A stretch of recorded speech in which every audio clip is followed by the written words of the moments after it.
Dr. Emily Carter had been in operating rooms for over a decade, but nothing prepared her for the case that lay before her. A 15-year-old boy, Daniel, had been rushed into emergency surgery after a severe car accident. His vitals were unstable, his abdomen distended with internal bleeding. Every second counted. The operating room was a flurry of activity, nurses prepping instruments, the anesthesiologist monitoring the boy's vitals, and Emily scrubbing in with methodical precision. The moment she stepped into the sterile space, her mind sharpened. Doubt and fear had no place here. She had one job: to save him. Scalpel, she commanded, and the nurse placed the instrument into her steady hand.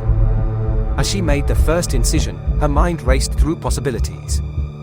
The CT scan had shown massive hemorrhaging, but its exact source was unclear.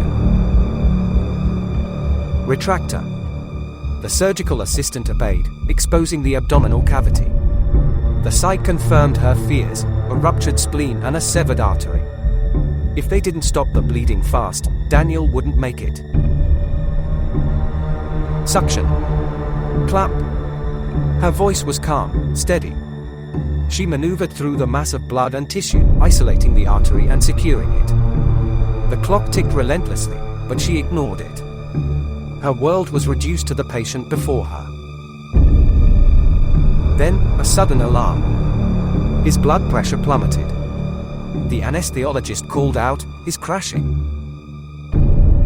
Emily's heart pounded, but she didn't hesitate. More fluids. Prepare for transfusion. We need to move fast.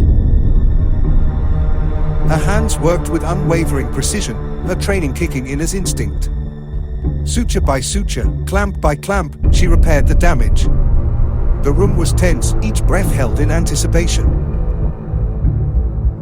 Minutes stretched into what felt like an eternity. And then, stability. The vitals began to normalize. The bleeding was controlled.